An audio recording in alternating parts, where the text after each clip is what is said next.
हे दोस्तों, I hope आप सब बहुत फिट और हेल्दी होंगे। स्वागत है आपका हमारे यूट्यूब चैनल भारत और विदेश में।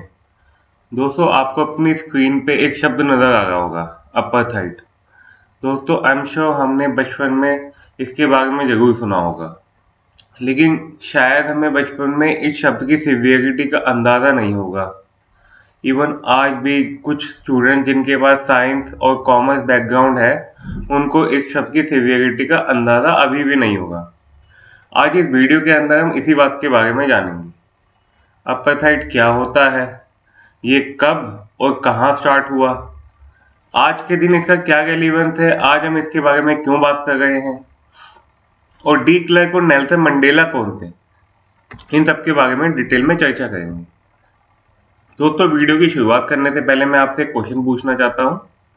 साउथ अफ्रीका के अंदर कितनी कैपिटल सिटीज है? आंसर आपके सामने है। कमेंट सेक्शन में इसका आंसर दीजिए। मैं आपको इसका करेक्ट आंसर वीडियो के अंत में बताऊंगा। एग्जाम्पल के लिए आपको एक चीज बता देता हूं, जैसे इंडिया के अंदर इंडिया की कैपिटल सिटी दिल्ली है, दिल्ली एक ही है, तो इसके अंदर यही पूछा गया है कि उसके साउथ अफ्रीका के अंदर कितनी कैपिटल सिटीज है। दोस्तों, ये है साउथ अफ्रीका का मैप। आपके लेफ्ट साइड में अफ्रीका के मैप के एक्सट्रीम साउथ के अंदर है साउथ अफ्रीका, जिस कंट्री की आज हम बात करने वाले हैं। इसके राइट में आपको दिख रहा होगा साउथ अफ्रीका फ्लैग। दोस्तों, अपार्थाइड क्या है? दोस्तों, आपने भी कभी ना कभी किसी ना किसी डिस्क्रिमिनेशन को फेस किया होगा। दुनिया के अंदर काफी टाइप के डिस्क्रिमिनेशन एग्जिस्ट करते हैं। जैसे एक अपर कास्ट लोअर कास्ट को डिस्क्रिमिनेट करता है, उसको अपने से इंफीरियर समझता है, उसका शोषण करता है। आदमी औरत का शोषण करता है, उसको अपने से इंफीरियर समझता है।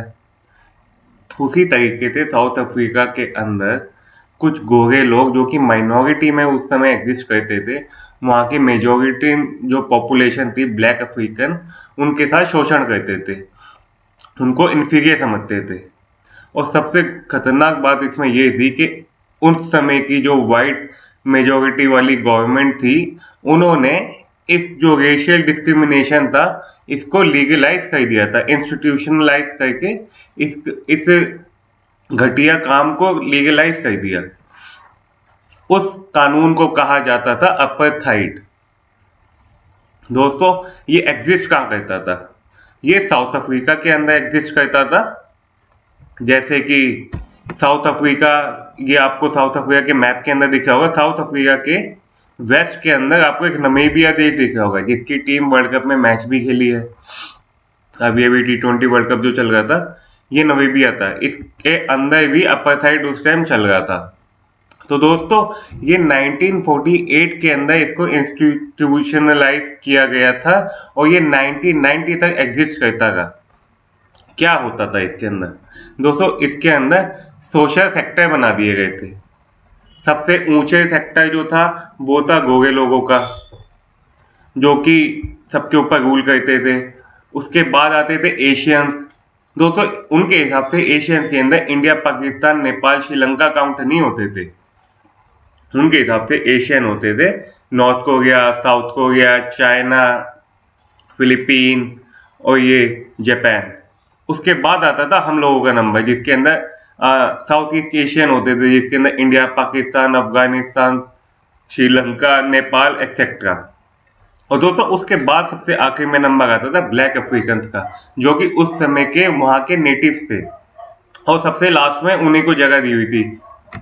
ये डिस्क्रिमिनेशन था। दोस्तों, दो टाइप के मोटे मोटे डिस्क्रिमिनेशन थे। एक तो पैटी डिस्क्रिमिनेशन था, जिसके अंदर क्या होता था, इनके खाने पीने की जगह अलग होती थी, इनके सब्जियों की मार्केट अलग होती थी, इनके जो सोशल इवेंट होते थे वो अलग होते थे, इनके टॉयलेट्स अलग होते थे। तो एक दूसरे जो थोड़ा बड़ा अपार्थाइड था, वो था कि इनको अपॉर्चुनिटीज ही नहीं मिलती थी आगे बढ़ने के लिए। इनके छोटे छोटे काम में इनको जॉब मिलती थी, जैसे कि पोटी साफ करने की, मजदूरी करने की, बंधुआ मजदूरी इनसे कराई जाती थी। इनका ह्यूमन ट्रैफिकिंग होती थी उस समय। जो बड़ी बड़ी एम्प्लॉयमेंट थी वो गोरे लोगों को मिलती थी, इनको कुछ नहीं मिलता था। और इससे खतरनाक चीज क्या थी दोस्तों, उन्होंने एक मैरिज एक्ट पास किया था उस समय की साउथ अफ्रीकन गवर्नमेंट ने।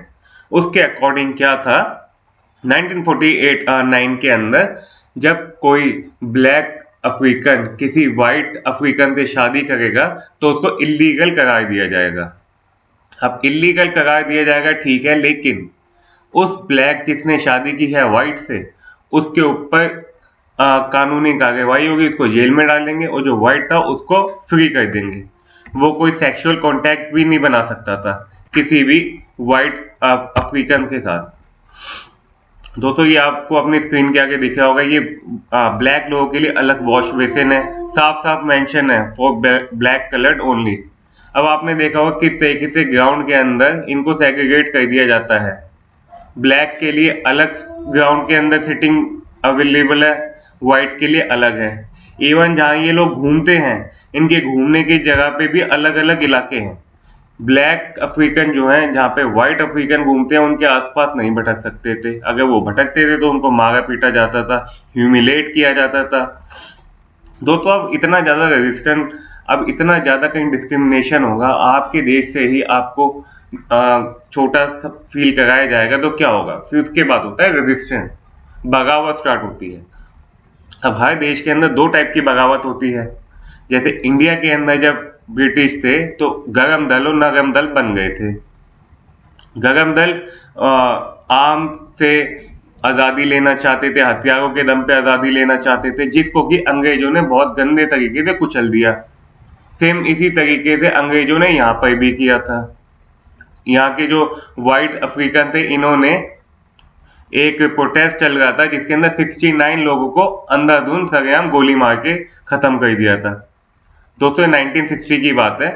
सेम जिस तरीके से इंडिया के अंदर जलियांवाला बाग के अंदर जनरल डायर ने सारे नेताओं पे गोलियां चलवा दी थी। बहुत बुरे तरीके से इन्होंने वो जो प्रोटेस्ट था उसको क्रश कर दिया। तो दोस्तों उसके बाद दूसरा सेक्शन जो था वो था पॉलिटिकल सेक्शन, जिसको लीड कर रहे थे नेल्सन मंडेला। दोस्तों नेल्सन मंडेला की पार्टी थी अफ्रीकन नेशनल कांग्रेस। इन्होंने उसके थ्रू अपनी लड़ाई लड़ी, और दोस्तों इनकी लड़ाई, ये 30 साल तक जेल के अंदर गए। फिर क्या होता है, उस समय के प्रेसिडेंट WV क्लर्क, दोस्तों इन्होंने नेल्सन मंडेला को आजाद किया 30 साल की जेल के बाद। अब दोस्तों आज इस टॉपिक के बारे में हम जो डिस्कशन स्टार्ट किया था वो इन्हीं की वजह से स्टार्ट किया था। दोस्तों ये जो साउथ अफ्रीकन प्रेसिडेंट थे उस समय के, WFWD क्लर्क, आज इनकी मृत्यु हो गई है। 85 साल की एज में इन्होंने अपना शरीर त्याग दिया। दोस्तों काफी ग्रेट कैरेक्टर है, अभी तक किसी को पता ही नहीं है कि इनको कुछ लोग हीरो बोलते हैं, कुछ लोग इनको अभी भी विलन बोलते हैं। मजे की बात यह है कि इन्होंने ही अपार्थाइड खत्म की 1990 के अंदर, लेकिन 1948 के अंदर जो उस समय की नेशनल पार्टी थी, जो रूलिंग गवर्नमेंट थी गोगो की, उसके अंदर इनके दादा ने ही ये रूल बनवाया था। इनके दादा की ही ये पार्टी थी, नेशनल पार्टी, जो कि अफ्रीका के अंदर व्हाइट सुपरमिस्ट को प्रमोट किया करती थी। अब 1990 के अंदर इन्होंने नेल्सन मंडेला को आजाद किया। नेल्सन मंडेला की जो पार्टी थी अफ्रीकन नेशनल कांग्रेस, जो आज भी वहां की रूलिंग गवर्नमेंट है, जिसके मुखिया है सिरिल रामाफोसा, उसको इन्होंने कानूनी वैधता दी। अब वो चुनाव लड़ सकते थे। दोस्तों कुछ लोगों का ये कहना है कि इन्होंने जो नेल्सन मंडेला की आजादी दी, ये उस समय की जियो पॉलिटिक्स की वजह से दी। हुआ क्या था, नेल्सन अफ्रीकन के अंदर, आपको पता है कि 1990 के अंदर सोवियत यूनियन टूट चुका था, कोल्ड वॉर का एंड हो गया था। अब कोल्ड वॉर के एंड होने की वजह से इनके ऊपर इकोनॉमिक सैंक्शन लगने लग गए थे, क्योंकि यहाँ पर ब्लैक्स अफ्रीकन के साथ काफी ज्यादा भेदभाव हुआ करता था। आपने देखा होगा उस समय अफ्रीका की जो क्रिकेट टीम थी उसको भी बैन कर दिया था। फिर बाद में 1994 के अंदर इनकी क्रिकेट टीम वापस क्रिकेट खेलने लगी। 1994 के अंदर जब वहां पर इलेक्शन हुए, जिसके अंदर नेल्सन मंडेला की पार्टी ने भी पार्टिसिपेट किया, दोस्तों नेल्सन मंडेला की पार्टी काफी ज्यादा तरीके से अच्छे से वोट जीत लिए। इन डी क्लर्क को ये लगा कि ये नेल्सन मंडेला को फ्री करेंगे और पावर में बने रहेंगे। और इनको ये भी लगा कि ये पावर शेयर करके भी रह सकते हैं, क्योंकि जिस तरीके से उस टाइम की जियोपॉलिटिक्स चल गई थी, इनको पावर छोड़नी पड़ सकती थी अमेरिका के दबाव में। लेकिन ऐसा नहीं हुआ, इन्होंने थोड़ा अपना दिमाग चलाया और इनको लगा कि ये पावर शेयर करेंगे मंडेला के साथ, लेकिन मंडेला इनसे भी आगे निकले, वो काफी हद तक मेजॉरिटी ले गए। और मंडेला ने फिर क्या किया, इनको अपना डेप्टी प्रेसिडेंट बना दिया। अब डेप्टी प्रेसिडेंट बनने के बाद इनकी जो वैल्यू थी पॉलिटिक्स के अंदर धीरे धीरे हल्की होती गई। इनका अपनी नेशनल जो पार्टी थी उसके अंदर भी इनको काफी क्रिटिसिज्म झेलना पड़ा।